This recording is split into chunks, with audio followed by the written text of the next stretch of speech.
Welcome to InsideAbode, ladies and gentlemen. How y'all doing? This is the second live we've ever done, so I'm, excited about this live. I'm really excited about this one because we have a special guest today.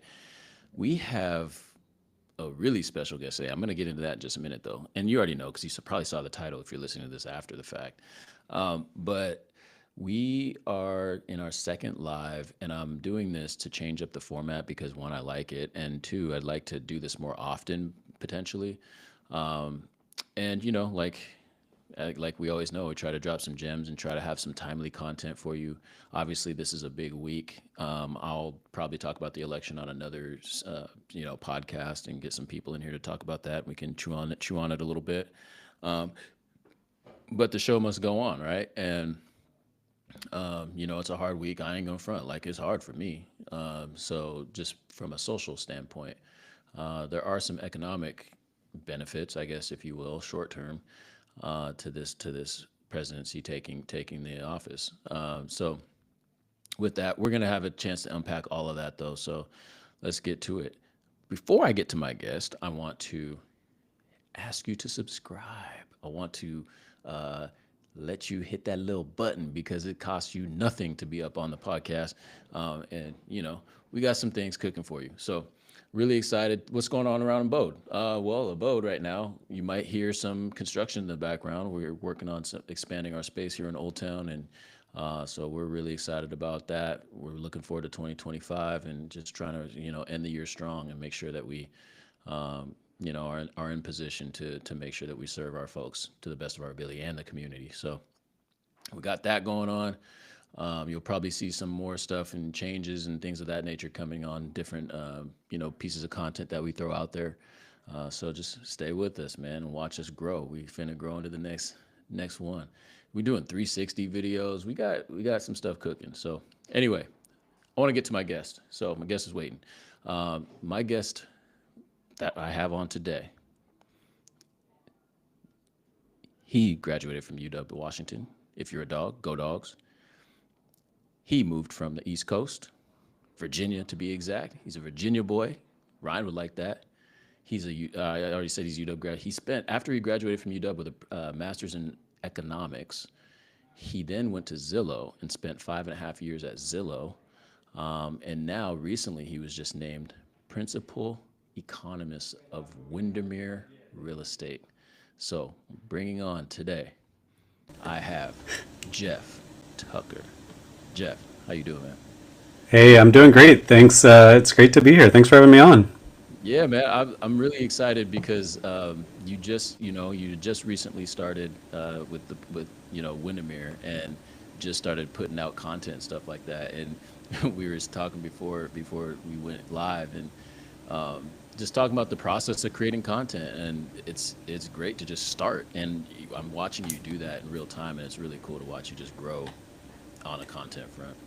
Because I've Thanks, been man. Yeah, I'm trying to learn from pros like yourself how to meet people where they are, how to put out content where agents, brokers, everyday people, mortgage loan officers, anyone who's trying to get a better feel for the housing market, where they go to get information and to stay up to date on things. So yeah, that's YouTube videos. It's putting things out on Facebook and Instagram, on Twitter or X, LinkedIn. So trying to meet people where they are. And there's so much news happening.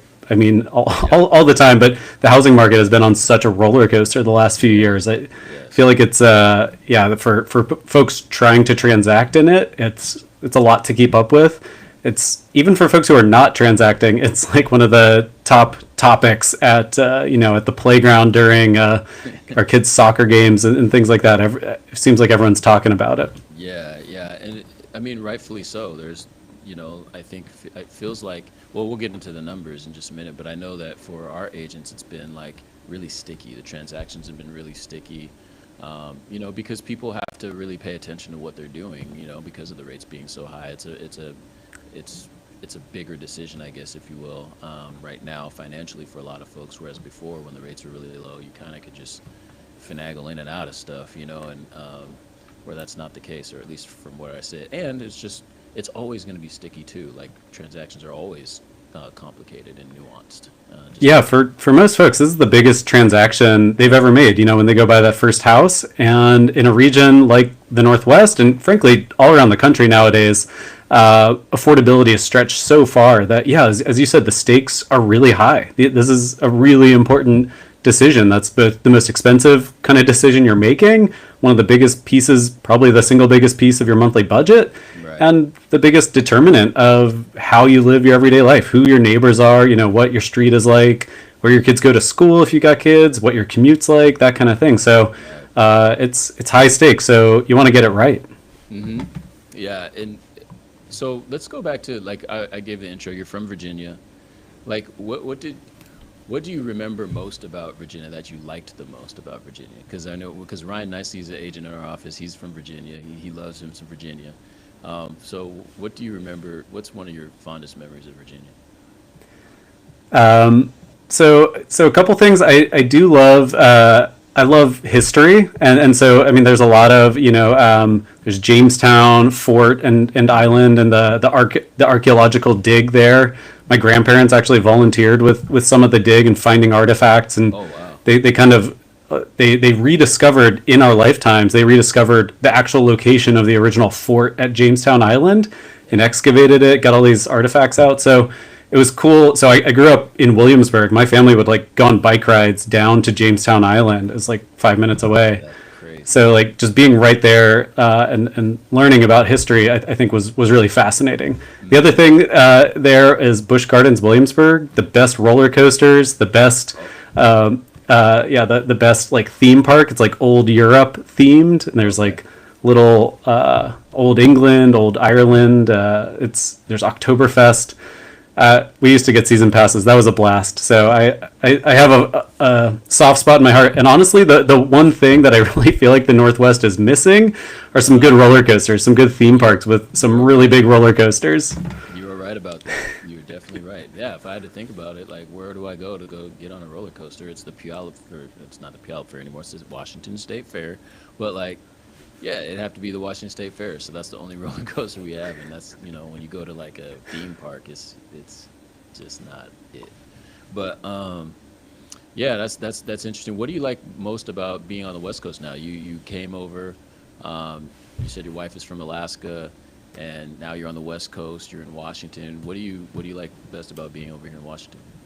Yeah, that's right. My wife is from Kenai, Alaska, on the peninsula south of Anchorage, and yeah, she always told me you got to try my side of the country. You got to see the mountains and the ocean out west, and that's what sold me on it. The mountains and the ocean. If you're watching the video, you can see Mount St. Helens here. My wife painted that picture behind me. We love hiking Mount Baker, anywhere in the Cascades, the Olympics. It's just the best. And when the mountain is out, there's nothing better. So, Yeah. love the mountains. I like the climate. I like kind of a mild climate. Doesn't get too hot in the summers, Hmm. and I love the neighborhoods and the cities of the Northwest. I love Seattle. I live in West Seattle myself, but we've also got family in Tacoma, so we go down there pretty often. Oh, okay. I didn't know Yeah, that. yeah. My wife's cousin lives there with their family. Oh wait, you They did bought say that. they bought this awesome craftsman in sort of in the Proctor neighborhood a few years back, and so it's seeing Point Ruston. Yeah, just exploring the neighborhoods around here. I think they're so beautiful. The variety of architectural styles, the variety of gardens, and I love all the hills. Walking around neighborhoods, you come around a corner, you go over a hill, and you just get these views every which way. Yeah. So that kind of topographical relief, you see the water. I just love it every day going on walks around my neighborhood. Yeah, we really, I think for natives here, we take the mountain for granted, I think. I think that we really do. But all right, well, I know people came here to talk numbers. They want to know about this market. So let's talk about the market. Let's get into that real quick. So the first question I have for you, and this is a big week, and a lot of data just came out, so it's really nice. So for those of you watching, he's going to have some charts. Jeff's going to have some charts and show us some charts. But the Fed just lowered the Fed rate a quarter point. So, like, what were some of the factors that that influenced that move, that decision to lower the rates, or what might be some factors in the future that, where are they at in terms of the rates? Are we going to see lower rates moving forward or whatever? Let us know. Give us the skinny on the rates, man. Yeah, that's right. So this was a widely expected move by the Fed. And let me grab some charts to kind of put in perspective a bit. Okay. Make sure I can do this. Here we go. Let me get the right chart queued up. Yeah, all good. So it was expected that they'd kind of signaled this basically ahead of time that they were planning to make this cut. Okay. And so to kind of put it in perspective, we've taken a couple steps down. The Fed made their first cut, a big one, a 0.5 point cut back at their September meeting. Right. And that finally brought us down from this level up around 5.25%, where we'd been sitting ever since late 2023. Because, and so to sort of think about why the Fed's cutting now, it helps to wind the clock back and ask, well, why did they jack rates up so much? Really to the highest level in a generation starting in 2022. Well, the answer is they were trying to get a lid on inflation, really. Inflation was hotter than it had been in a generation. This is, and obviously that's a hot topic. This had major ramifications, I think. I think it had ramifications in the election. This was something that people did not like. People do not like inflation. And the Fed has a dual mandate, which is to keep inflation low and steady. They aim for 2%. It got way the heck above that, up to 9% at one point. And they want to support the job market, support the economy, and they also don't want a bunch of unemployment. So that when inflation got really high, they said we got to fight this, and the way that the Fed fights inflation is by jacking up interest rates. So that's what they did. We did see inflation come back down. It's decelerated. And so where we are today is they've seen inflation move back close to that goal of 2%, especially if you look at the personal consumption expenditure price index, which is their preferred measure. It's getting close to 2%, still a little bit faster than that. Okay. And, again, speaking of how pissed off everyone is about prices, I know it's a very valid point people will make, which is that a slower pace of inflation doesn't mean prices actually coming back down. So the price level still feels high to a lot of people, but the Fed is focused on that pace of change, and it's come back down. And then the other side of that dual mandate is they're worried about unemployment. They don't want to see unemployment keep rising. And we did see unemployment come up from about 3.6% to as high as 4.3%.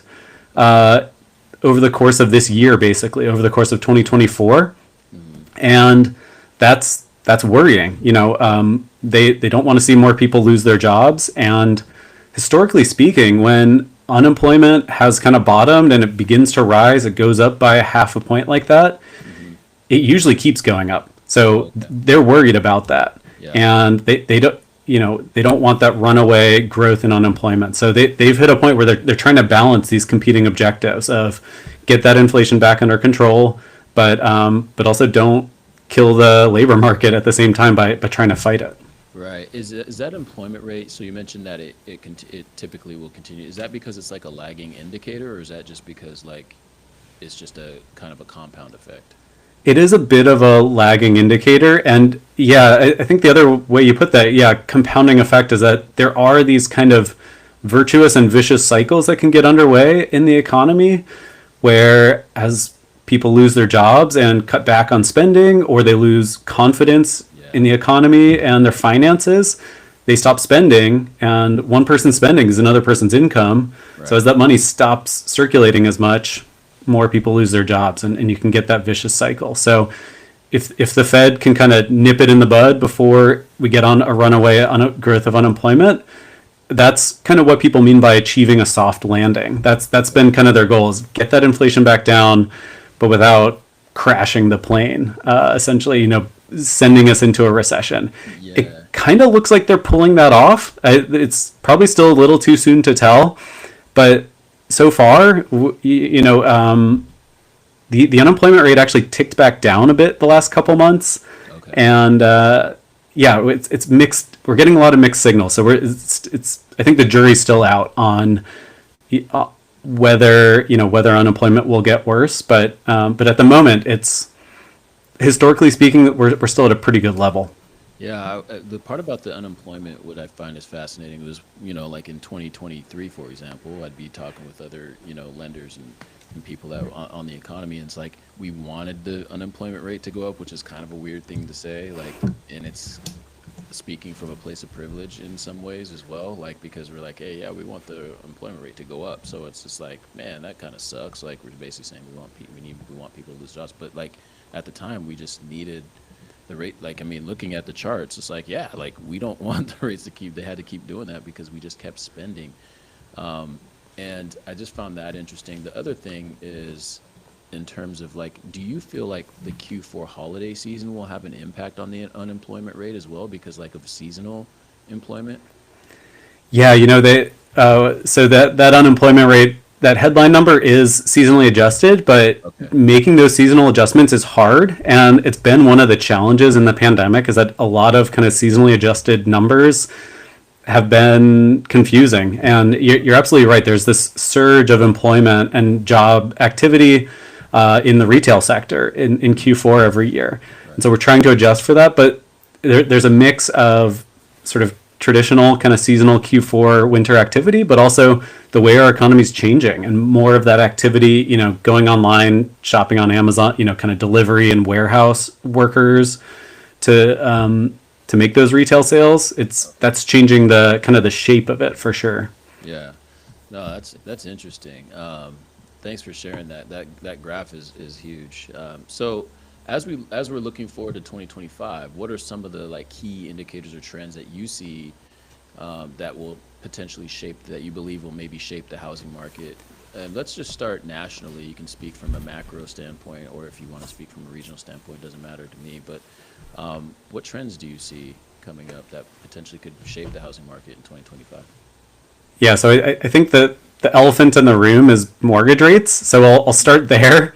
And that's actually the factor I'd say is most unpredictable. It's the hardest one to predict right now. Hmm. So I'll just share one snapshot from a website I like called Mortgage News Daily. It's one of the few places that publishes a daily index of mortgage rates. So this is the 30-year fixed, Okay. and it's been kind of all over the board. I titled this "Higher and Choppier." So right at the moment, as we're talking on Friday, November 8th, rates stepped down to 6.92%, but that's way up from where they were in September.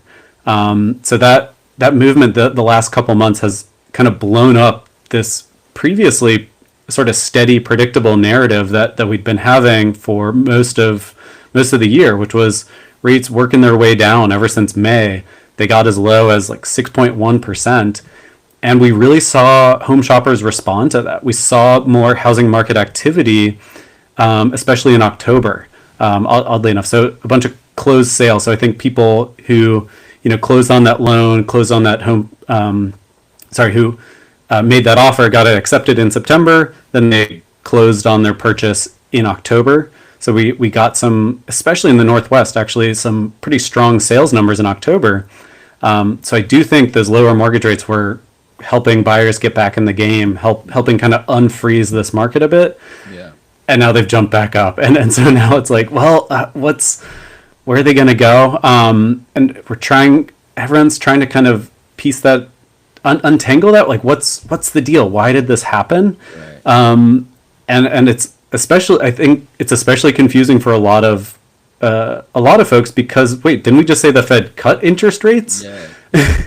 So I've got this one chart so this is the yield curve, and it's a very wonky kind of subject, but it's what it helps kind of capture and is really over on the left is kind of short-term interest rates, and I think that's just the biggest distinction to keep in mind is the Fed when the Fed cut rates a quarter point yesterday, that's the overnight rate. So if you think of how long a loan can be, overnight is about as short as you can go. Right. 30 years, like a mortgage or 10-year treasury yield, those are like the long end of Yeah. how long debt can go. And so the Fed is controlling that really near-term interest rate. It can have counterintuitive effects on the long end. And I think what has kind of happened here is that risk of a recession has faded, basically. And so when investors, the number one thing that can really cause interest rates, including 10-year treasury yields, including mortgage rates, to plummet and end up in the basement for years on end is a recession. Okay.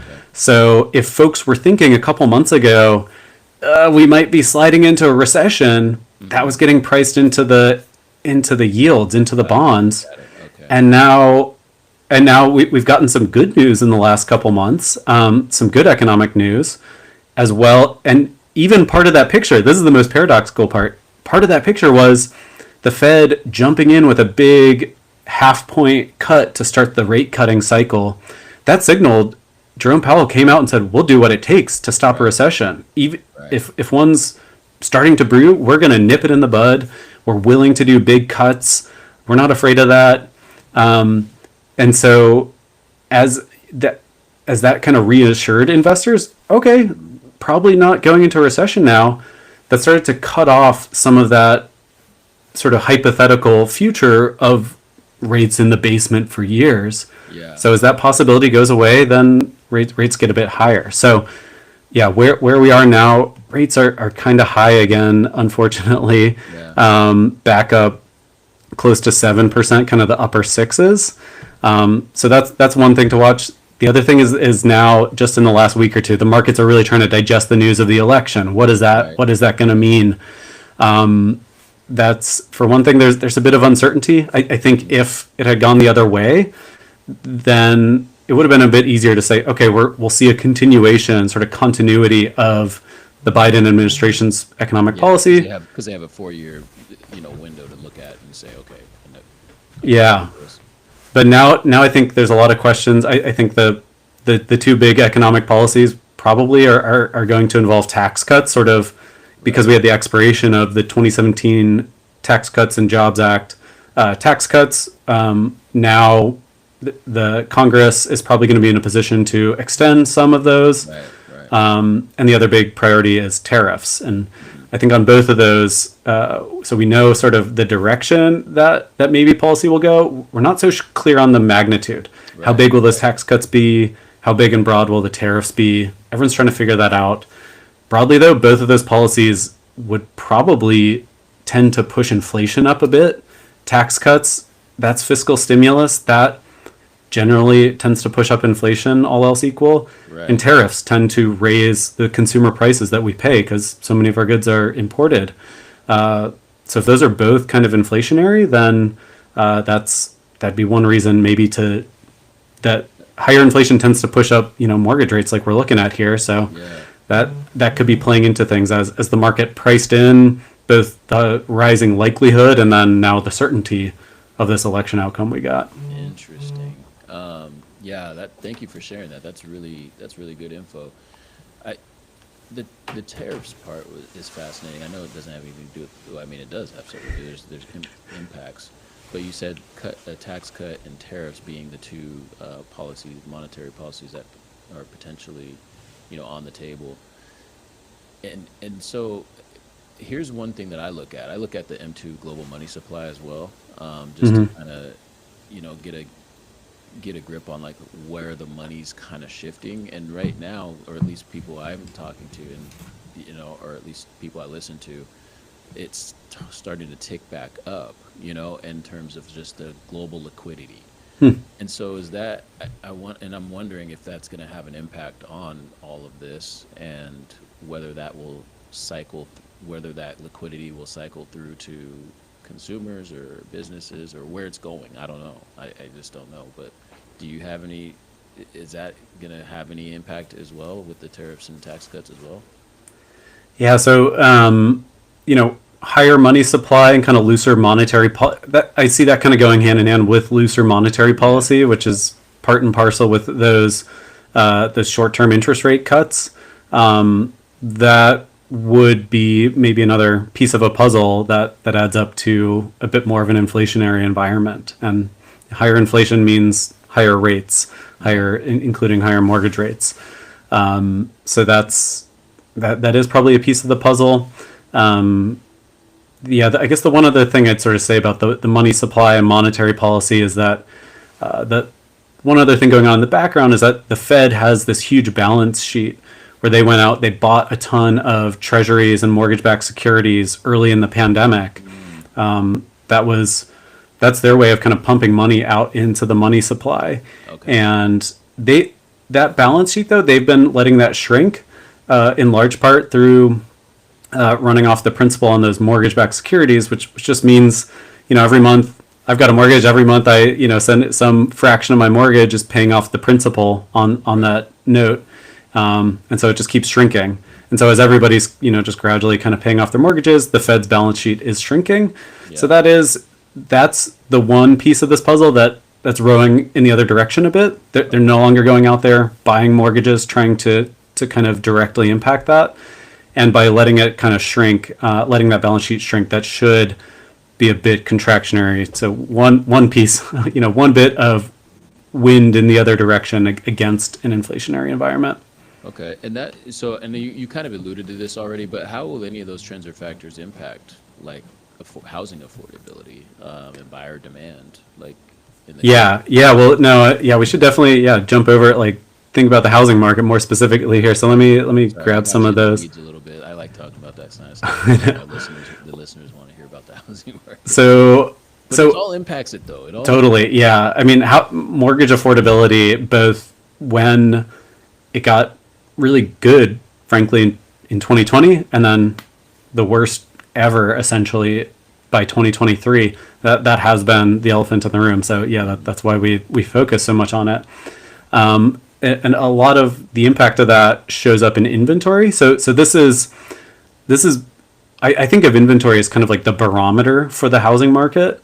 Okay. And what I mean by inventory is usually I say active listings. And so I'm borrowing a chart here from Realtor.com that's published, created by National Association of Realtors, I think, in the background there. But this is one of several public sources. Any listener can go find it, download the data yourself. So I always love that when there's public sources for data.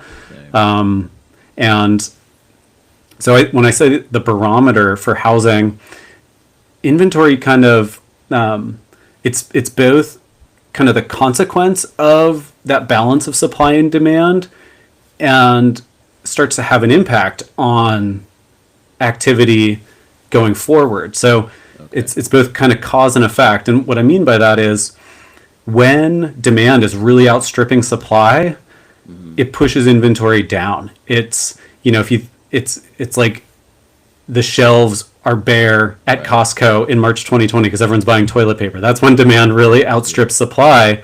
Well, our housing market shelves also got pretty bare by especially 2021. That's kind of the green line on this chart if you can see it. We had the lowest inventory ever on record in many months of the year because demand was outstripping supply. And that when inventory is super low, that also creates price appreciation pressure because, several people really want to buy a house this weekend. There's only 2 or 3 houses on the market to choose from in the neighborhood. They're all going to be in the same open house, bumping shoulders and getting in a multiple offer bidding war against each other.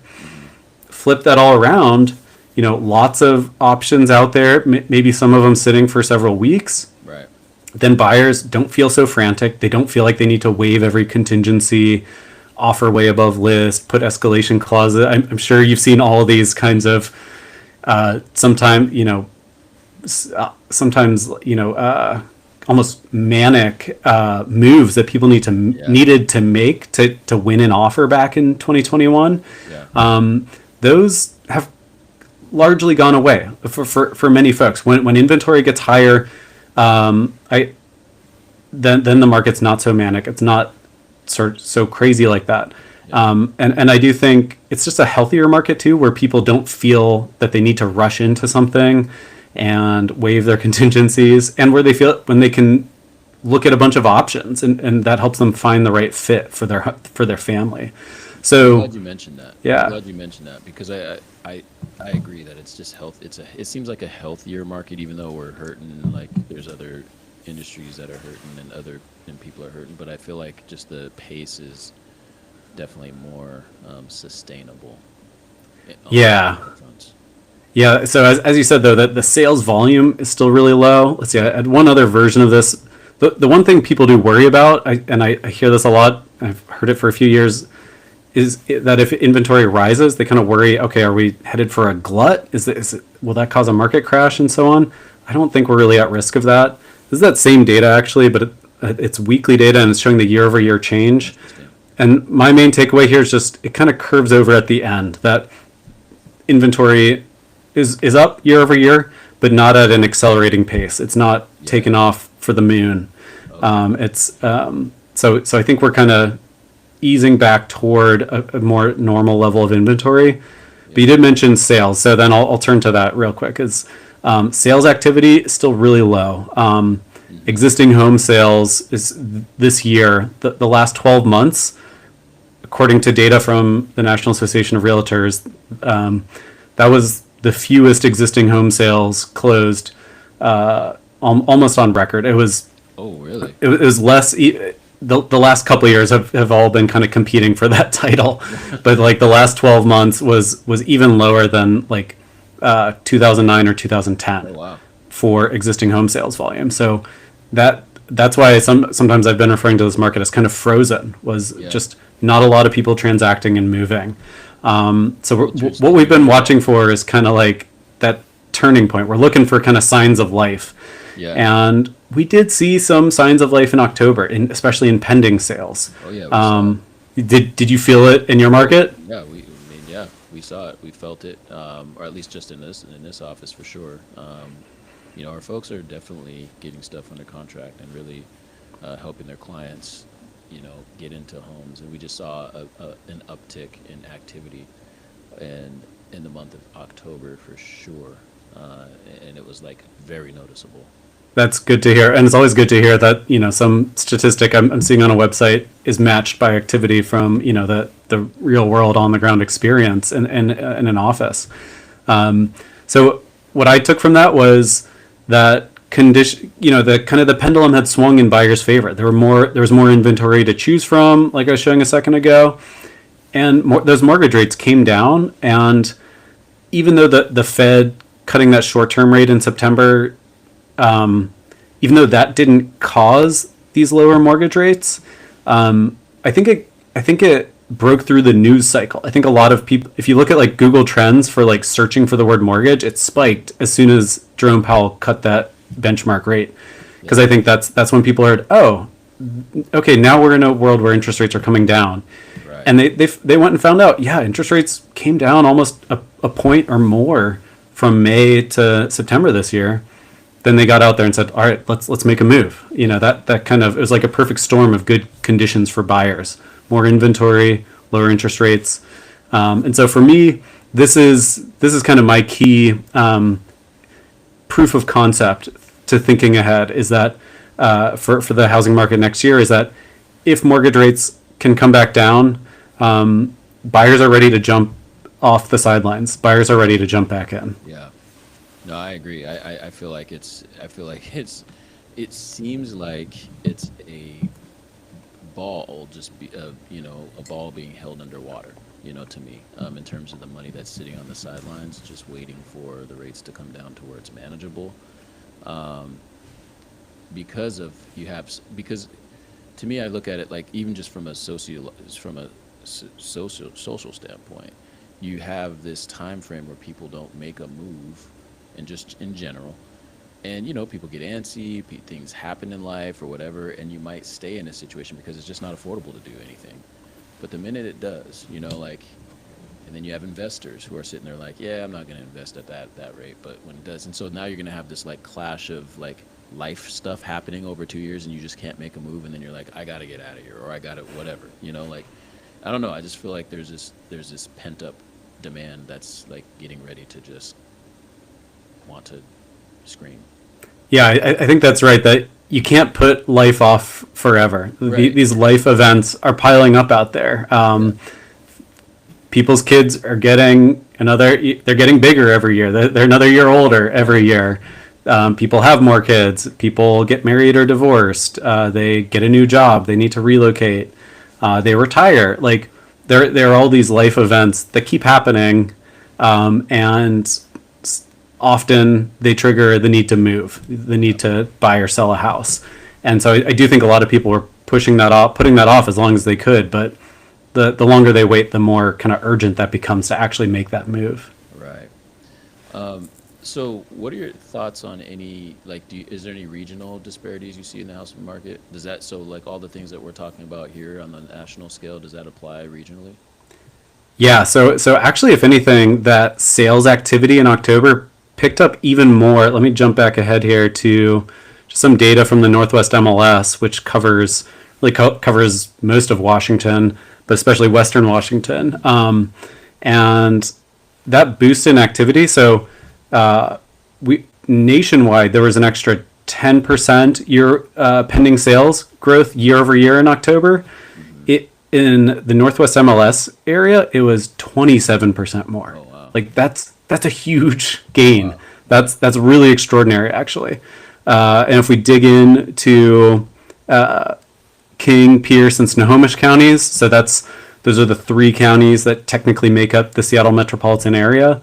They had really big jumps. So yeah, King was up 33%, Pierce up 26%, Snohomish up 20% year over year. Sorry, that was actually that's closed sales in October, year over year gains.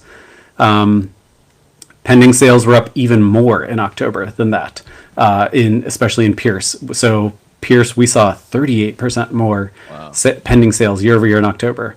That's nuts. You don't expect to see a year over year change like that because housing's so seasonal. This is why we like to look at the year over year numbers. October, your best comparison to October is another October, because it's a different time of year than like April or May. So seeing this year over year growth, that looked to me like, to whatever extent national home buyers were sensitive to interest rates, they're even more sensitive around here, around the Seattle region. And so when those rates came down and the news got out about rate cuts and so on, people jumped off the sidelines. They were ready to move. Yeah, that's interesting to look at.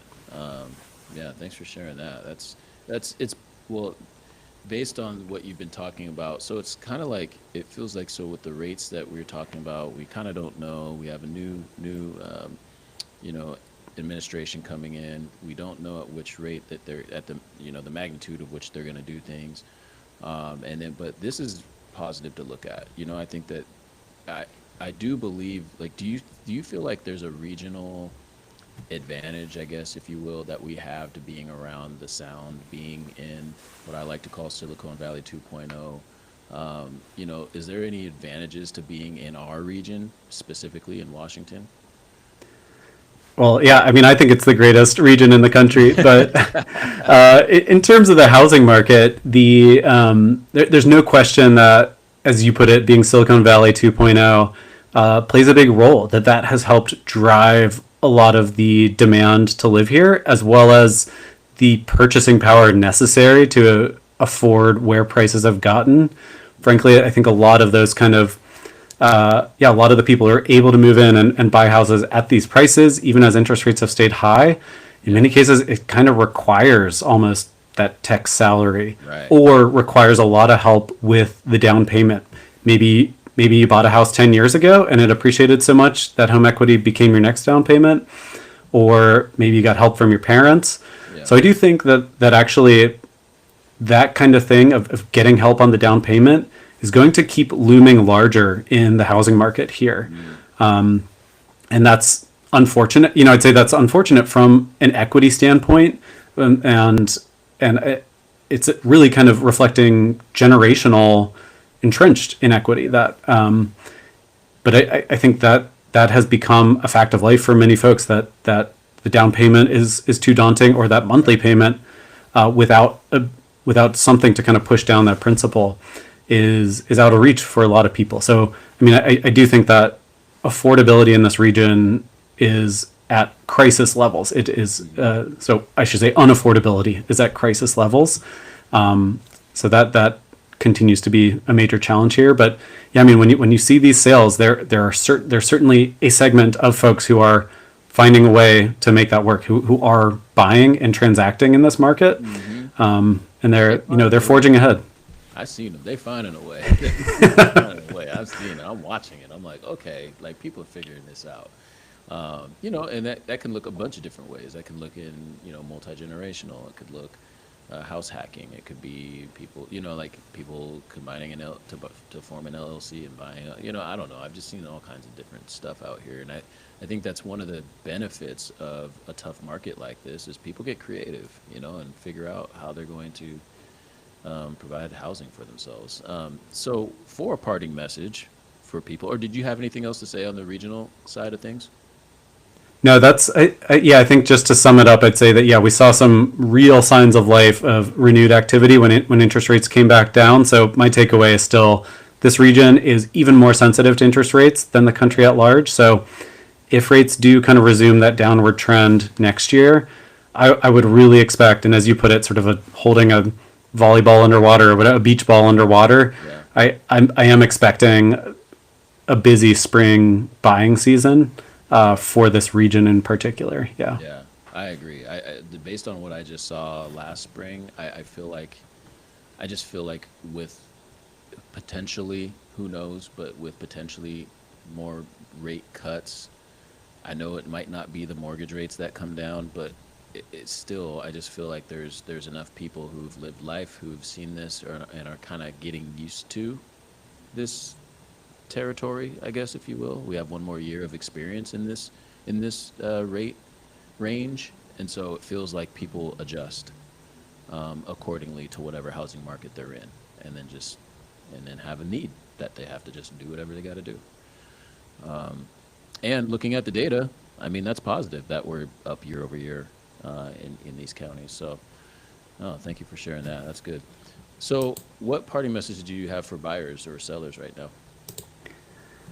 Yeah. So I'll stop sharing there, but you know, my I think my message to folks out in the housing market it's is all right. So for buyers, what I would say is that decision of buying a home, it's really got to be about the home and your needs. It's so all this data is useful, but no one can predict the future. We just saw that with interest rates. They came all that way down until September and then jumped back up.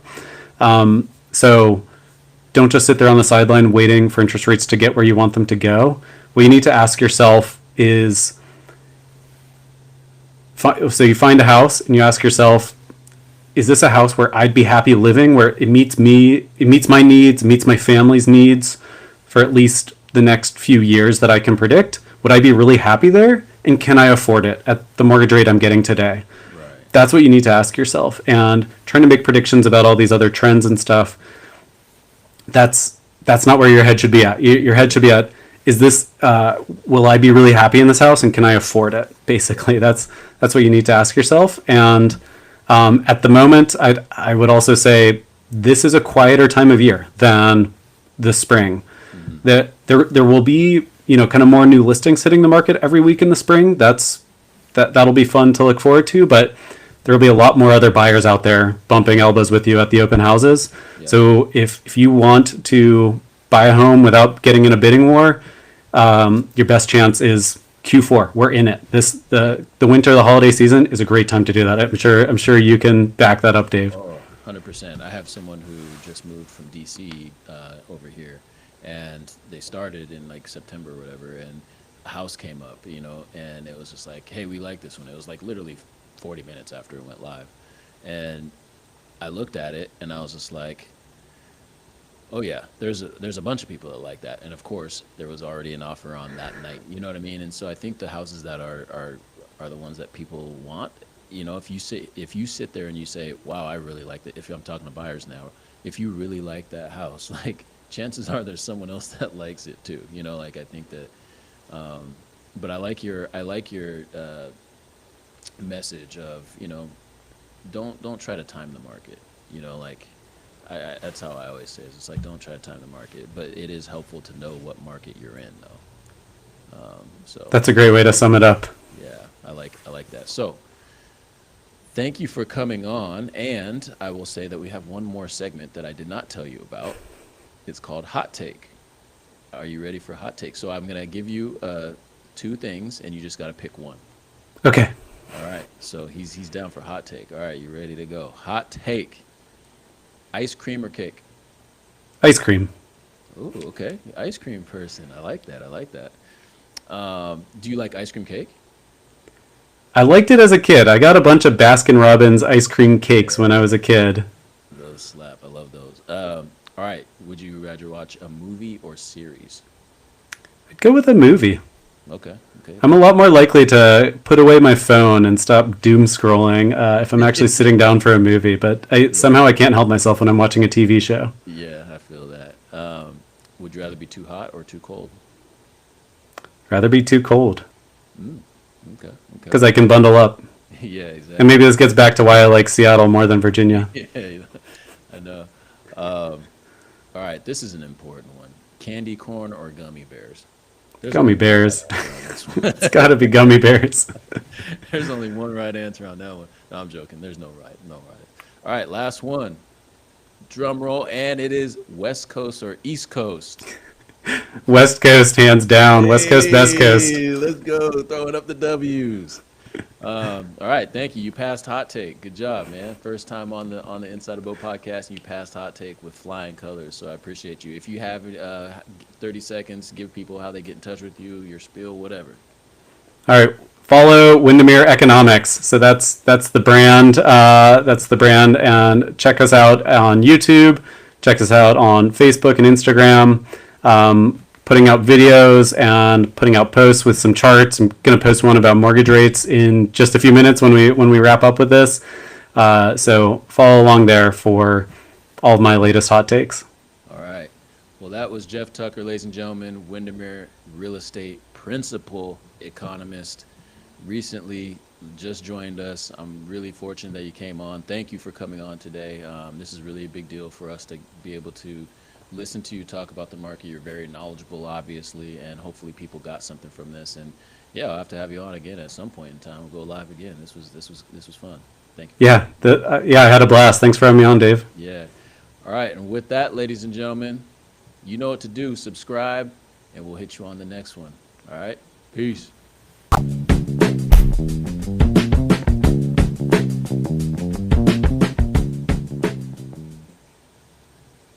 All right. I think, yeah, that's it. All We're right. done.